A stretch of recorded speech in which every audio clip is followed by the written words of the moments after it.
O grupo avançou. Gondo estava os liderando.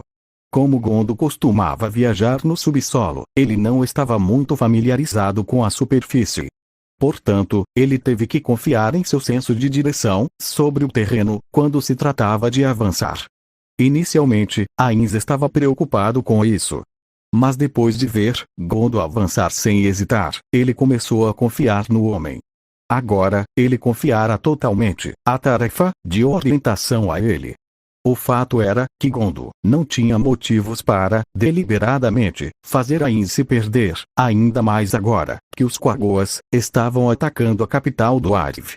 Sendo esse o caso, não deve haver nenhum problema em deixá-lo liderar o caminho. Sob a liderança de Gondo, as feras mágicas de Aura se moviam pela neve como se fosse uma planície gramada.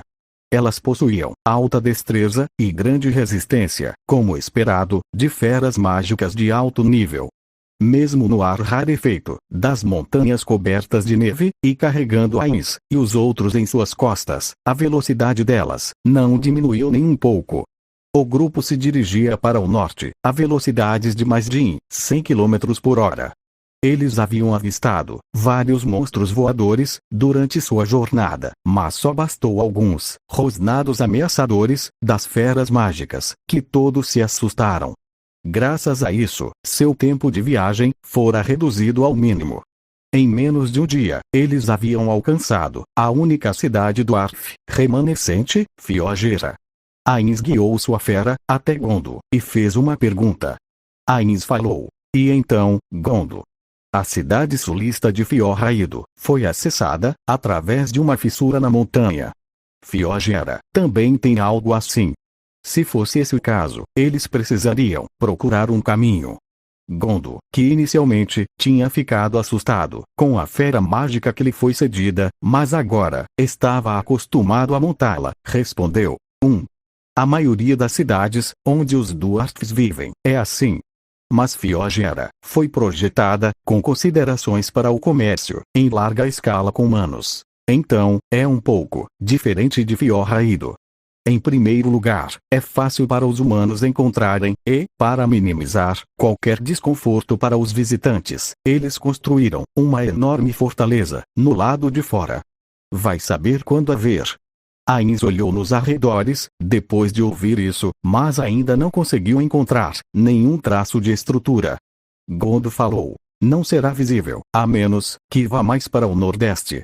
As palavras de Gondo estavam cheias de confiança. Parece que ele tinha certeza de onde seu destino estava. Já que ele era o único que poderia liderá-los, não havia nada que Ainz pudesse fazer se ele estivesse errado. Então, só restara confiar nele.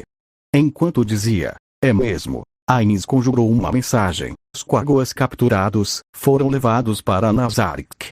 Lá, eles foram questionados. E, assim, usaram o conhecimento adquirido para suplementar o relatório de Gondo. Os Quagoas eram uma raça que se submetia aos fortes, mas os Quagoas da Cordilheira Zerlisiana estavam divididos em 8 clãs, todos eles unidos, sob o rei dos clãs. Eles somavam 80.000 no total. Depois de analisar esta informação, Ainz carimbou-os como uma raça que não tinha nenhum apelo para ele. Se tivesse que escolher entre ajudar os Dwarfs ou os Quagoas, Ainz escolheria o primeiro, sem hesitação. No entanto, ele soube que os metais que os Quagoa comiam quando jovens determinavam sua força quando adultos. Então, se ele os deixasse comer, os metais de Nazarick poderia dar origem a um indivíduo poderoso. Então, ele pensou sobre os minérios prismáticos no reino do Arif. Mesmo se ele não tivesse comido um dos minérios prismáticos, talvez esse rei dos clãs tivesse alcançado sua posição, comendo um dos metais raros de Yggdrasil. Se ele fosse forte o suficiente, valeria a pena capturá-lo e conduzir investigações. Melhor considerá-los também, já que são propícios a obedecer ao reino feiticeiro, mesmo que eu não esteja confiante em alimentar 80.000 bocas. Mas bem, esse é o tipo de país que eu quero. O país que Ainz queria era uma nação onde muitas raças viviam em harmonia sob o seu governo. Era uma nação que reproduzia a imagem que ele e seus companheiros tinham da guilda Inzoalgoon. Era uma nação onde seus amigos, onde quer que estivessem, poderiam viver e sorrir. Sendo esse o caso, ele deveria mostrar a estes Quagoas alguma misericórdia. Ainda assim, se eles jurarem lealdade a mim, onde devo colocá-los? Esta montanha é um pouco escassa. Que tal a cordilheira ao sul de Irrantel? Mas pode haver moradores lá também. Que saco! Os Lizardmen têm o mesmo nível de tecnologia que eles. Talvez minha experiência em os governar possa ser usada. Pode ser uma boa ideia deixar o Coquiotos lidar com eles também. Depois de pensar até aqui, Ainz considerou o lado oposto da moeda. Se eles não se submeterem a mim, devo governá-los pela força? Devo exterminá-los? Ou devo matar todos os adultos e usar as crianças para experimentos? Forçá-los em um clã e, em seguida, dominá-los da melhor maneira. Enquanto ele considerava vários assuntos, o grito de Gondo interrompeu a linha de pensamento de Ainz. Gondo falou: lá está. Ainz olhou para onde Gondo estava apontando, e com certeza, havia algo que parecia uma fortaleza construída contra a encosta da montanha. O grupo foi direto para lá. Embora houvessem muitas maneiras de se esconder, não havia sentido em fazê-lo, e, portanto, procederam em frente, sem qualquer cautela. Ao se aproximarem da fortaleza, os defensores que lá estavam os avistaram, e as sentinelas entraram em alerta. Muito parecido com o que faria antes de um discurso de vendas, Ainz inspecionou suas roupas, e certificou-se de que seu manto estava limpo e sem amassados. Claro, era um item mágico e não podia ser rasgado ou enrugado, mas suas memórias, como Suzuki Satoru, lhe diziam que ele deveria checar mesmo assim. Assim que se aproximaram da fortaleza, os dwarfs ergueram as balestras e miraram dos balestreiros. As únicas pessoas que poderiam ser letalmente feridas pelos virotes eram Gondo e Zenberu.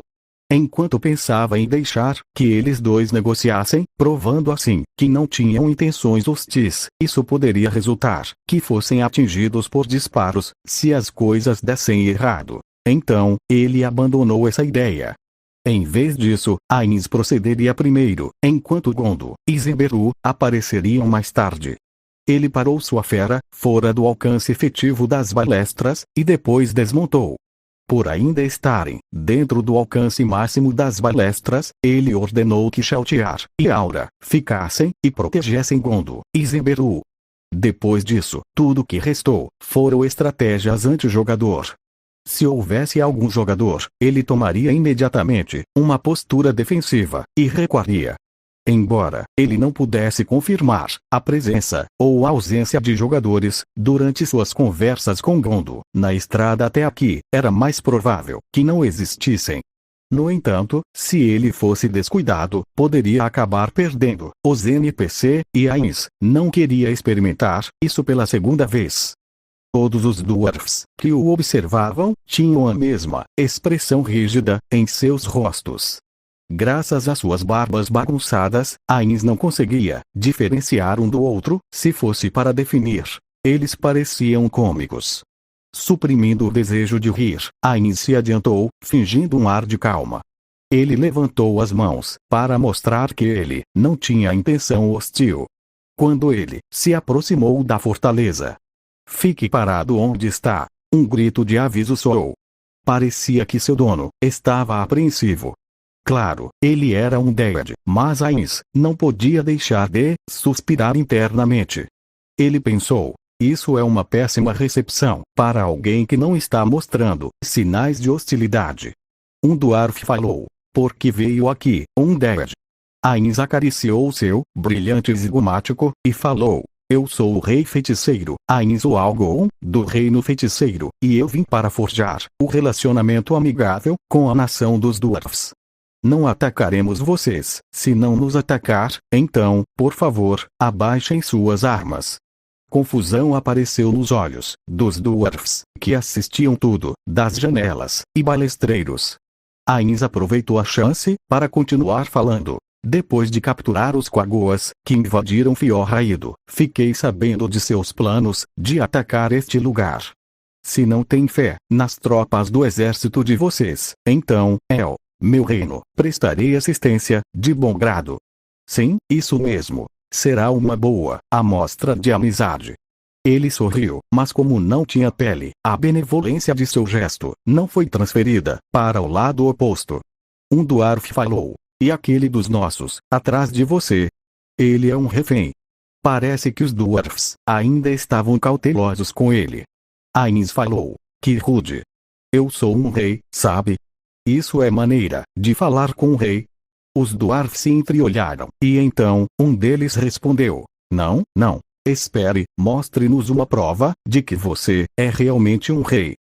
Ainz falou. Entendo. Isso faz sentido. Então, permita-me apresentá-lo. Ele é um de vocês, Gondo, o ferreiro. Eu o conheci em Fiorraído.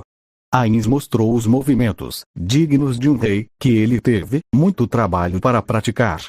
Com o ar de um líder, nascido e criado, no berço da realeza, ele gesticulou para seu subordinado, dar um passo à frente.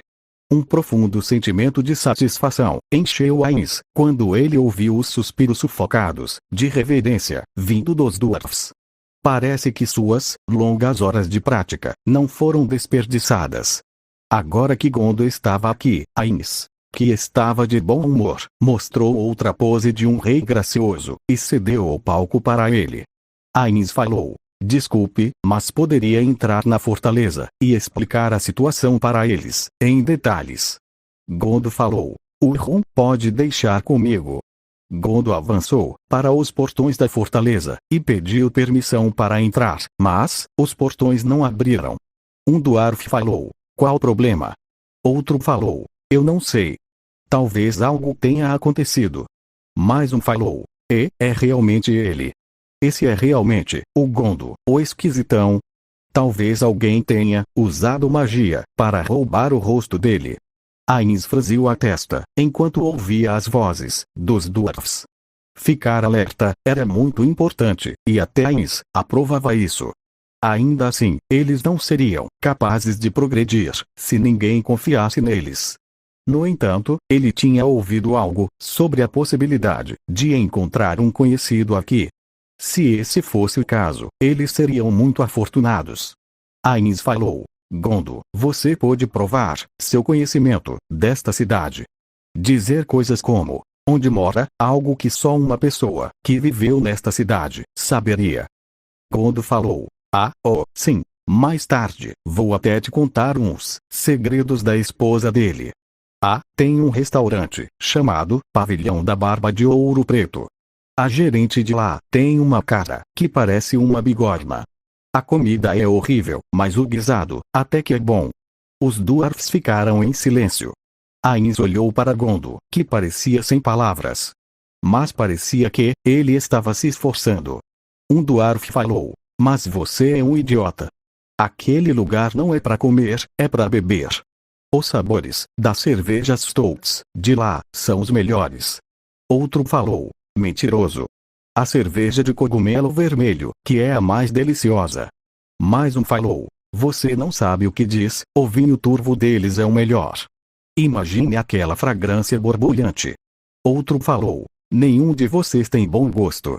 O melhor lugar para beber é na Dama Barbuda. Ainz fez uma anotação mental de que os dwarfs gostavam muito da cerveja, e respondeu. E então? Aceitam que este é o verdadeiro Gondo. A propósito, tudo que viemos fazer aqui é informá-los de que os Quagoas estão tentando contornar a grande fenda e atacar essa cidade. Tudo o que precisa fazer é enviar nossa advertência para os responsáveis em comando. Desta forma, nosso país terá cumprido nosso dever, mesmo que o ataque dos Quagoas seja brutal.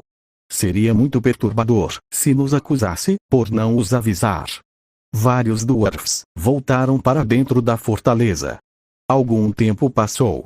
Parece que várias pessoas estavam tendo uma discussão. Um dwarf falou. Espere aí. Enviaremos um relatório ao nosso comandante-chefe.